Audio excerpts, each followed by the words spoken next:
So I want you guys to watch this and react to it, similar to how we do on our Commercial Directors React series on Randomonium. Sure. Okay. And I want to not only get your reaction to this idea, I want you to consider if we can help develop this idea for the future of advertising. All right. What are we getting into? You're about to find out. Me and my mom are in a helicopter. It's snowing. We jump out of the helicopter and just start skiing down the mountain. What?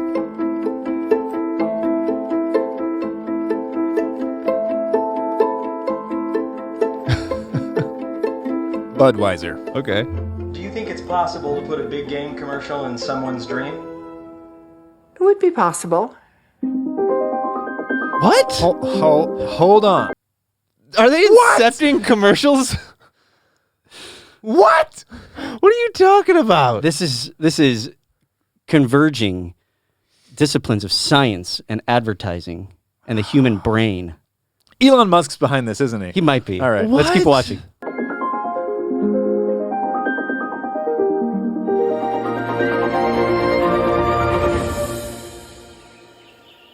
Oh my gosh. I'm Cambridge. Deirdre Barrett. I'm a dream psychologist. Of course that I teach courses on dreams and do dream research. My doctorate is in clinical psychology, Okay. and I'm editor-in-chief of their journal Dreaming. Okay, she's When legit. Coors first Journal of approached me, they wanted to know if it would be possible to incubate an ad in a dream. I told them that there is a way if you've got cooperative subjects to Okay. do dream incubation and influence their dream content. Dream The idea was that incubation? we try and place this surreal Coors ad into people's subconscious. We came up with stimulus film about clean mountain air, refreshing streams. Do I think planting dreams into people is ethical? Long pause. Hi there. Hi. Welcome to the sleep study. Thank you. Get into your bed and get comfortable. Watch the video. I want you to tell yourself that you want to dream about the video as you fall asleep. And go to sleep.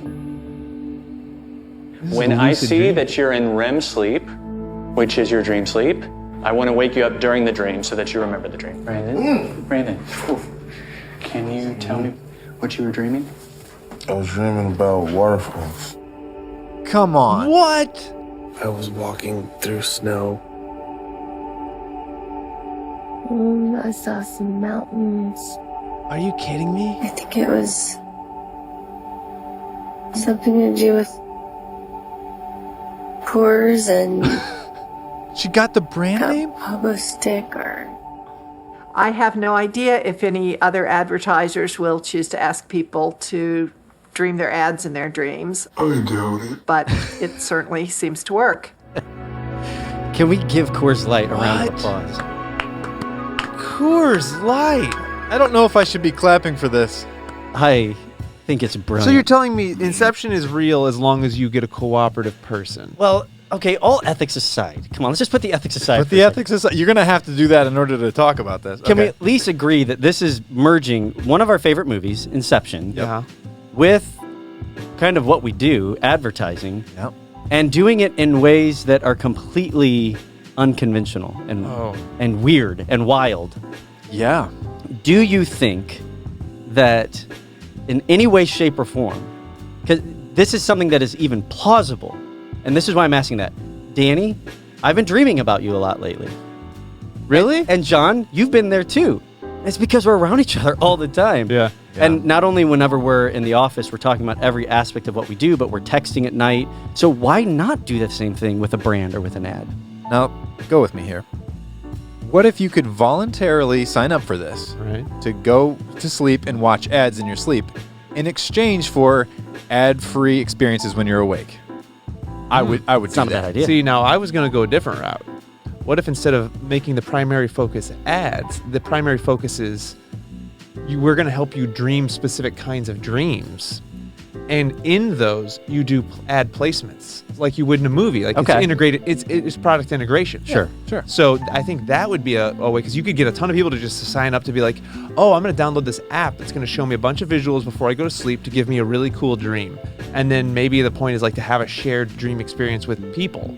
So maybe, this week this app is going to come out with, a mountain dream, a ski dream, and then Coors gets on board with that. So then like it's going to happen. That is going to happen. That I is have no cool. doubt that like 100 years from now, maybe a little more, that'll just be totally normal. And people will be like, what, you don't dream like these stories that are programmed into you? And I guess the ethics comes in, like they're saying you need willing participants, but do you? Like with as much as we are in our phones, we're watching TV, we're constantly staring at screens, why couldn't an algorithm sort of figure out a way to, in some way, like you saw the stuff that they were putting in front of them, it was very abstract, right? It was just trying to trigger certain imagery and some of these other things.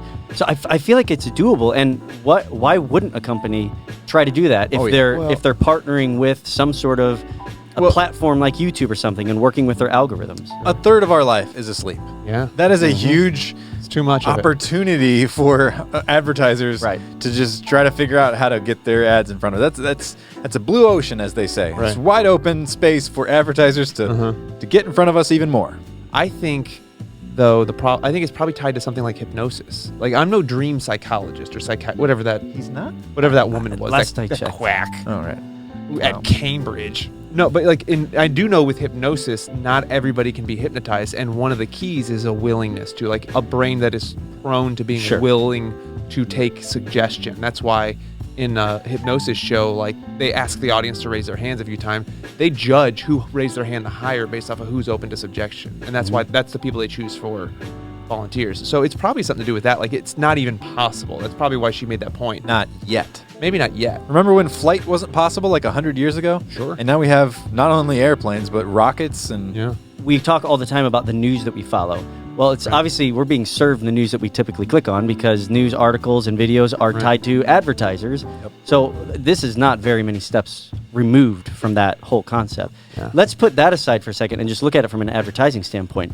This is a great idea for a commercial. Yes.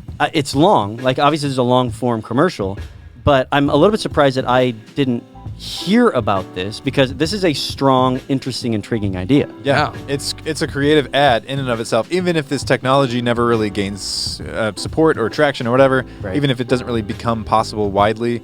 This commercial is cool. It's like, it's gets us talking about it. Yeah. We're talking about Coors, in a roundabout way. Did its job.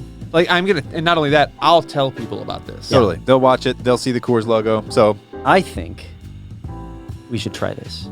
Oh! But we don't know how to make those videos. You could do this with anything. Like, I remember when I was in college, I worked for the school newspaper, and the nights that we did all of our editing, I remember that night dreaming about laying out pages and like writing articles and stuff like that. So I feel like we should try this. We should try to somehow incept or infuse an ad into Danny's brain. Well, there's a concept behind, what lucid dreaming is, right? Yeah. I can do that. Okay. So, like, I think I am susceptible to this because when I was a kid and I discovered what lucid dreaming was, if you don't know what it is, it's where you, like, realize that you're dreaming and then you can control it. One of the keys is to remember your dreams. So, like, I would practice that. Wake up. I'd be like, oh, that was what was going on. I'd think about my dream. I'd think about what I wanted to go back into that dream because it was so cool. And then when I went back into it, I was in control. I think we should try it. This is mind-blowing, a little bit scary, a little bit awesome, and really intriguing, and I want to try it. Yeah, all right. I'm into it. Let's do it. The future is wild.